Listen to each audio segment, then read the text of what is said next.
Tuni date 21 January 2021 nin lalba pak na kagati kitvin pastor pahin suting evangelist hin ma ho family chang se to pa nga ka ba nom he jing nei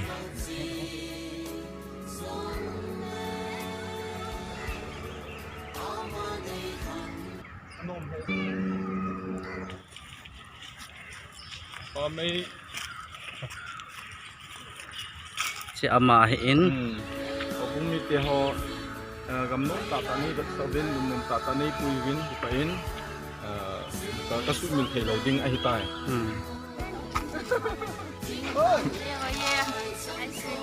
Ice cream. This is ice cream. This is my friend Kelly and Bai.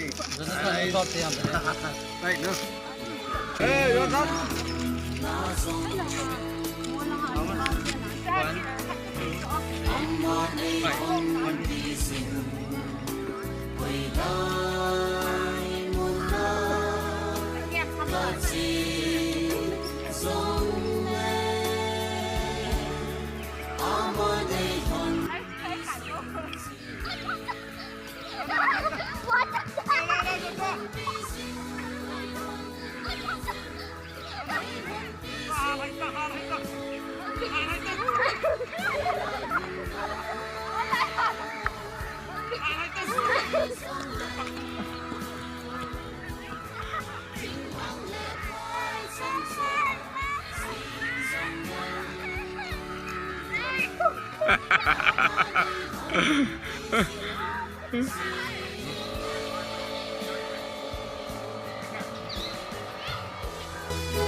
Nahi sunga hin ha tu phat don ting lehen kopi dunga mama family to mi hungwa thang jiu hin nom he jingin dung hal jong omin thing hang to jong a kilo no ko momen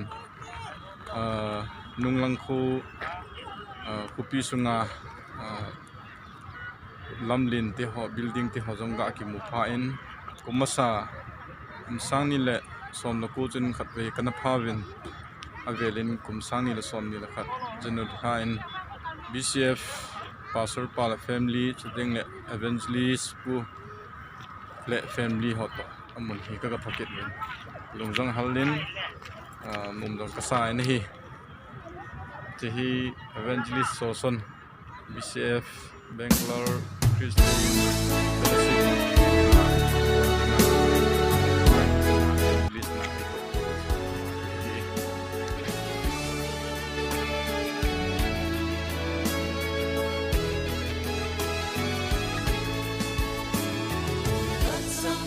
tôi tao về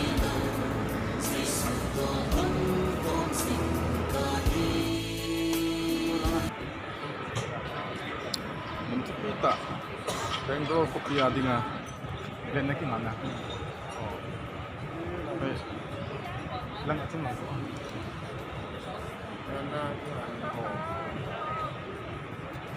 chung mà gạ kim một này pha lên na tiếng Anh là gì Silanga ting kol air hostess ho namun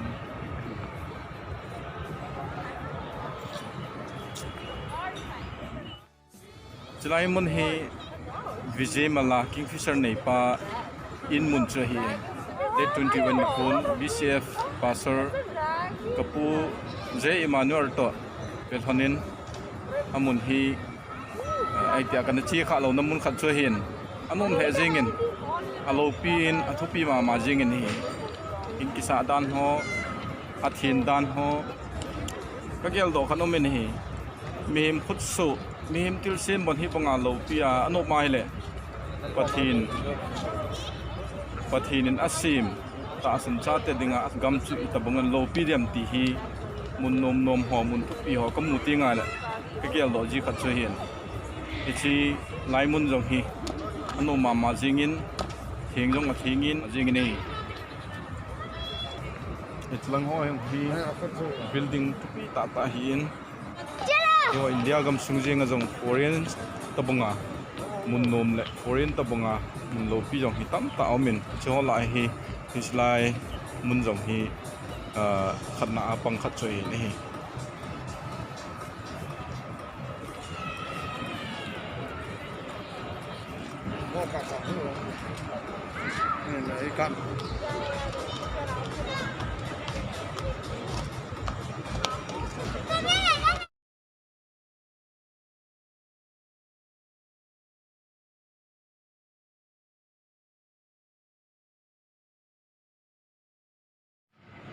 Chalai mun hi Bangalore la kute hon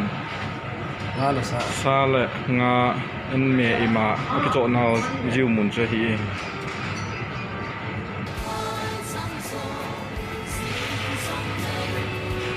lang mun ko sini vong noi kim ke ya umi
Zan hi kei bo kai ya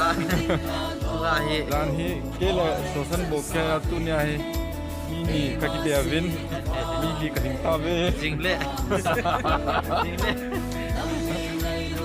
jing ta wang be ki la chu gari ai dol ki lo mai theo tai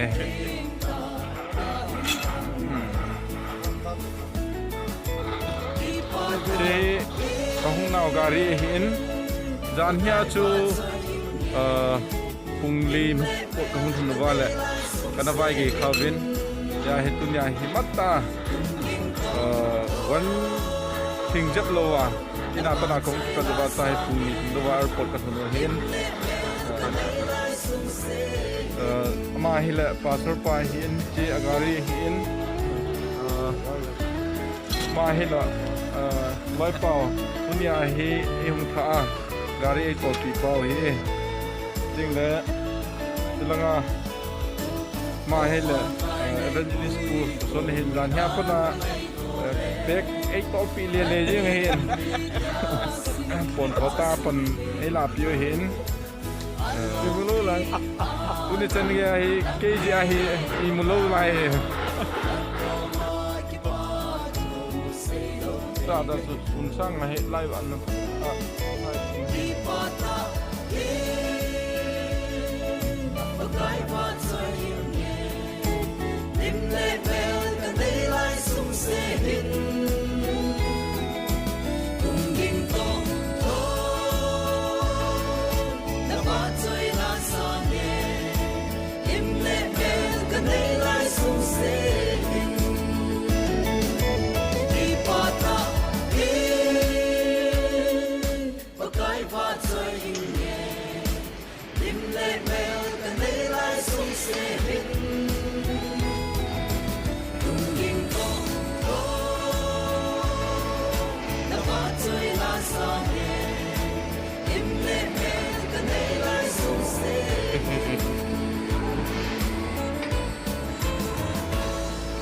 As pun kita. Di biar.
ध्यान दीजिए, हम इम्फाल पहुंच गए हैं। अब आप mobile phone का इस्तेमाल कर सकते हैं।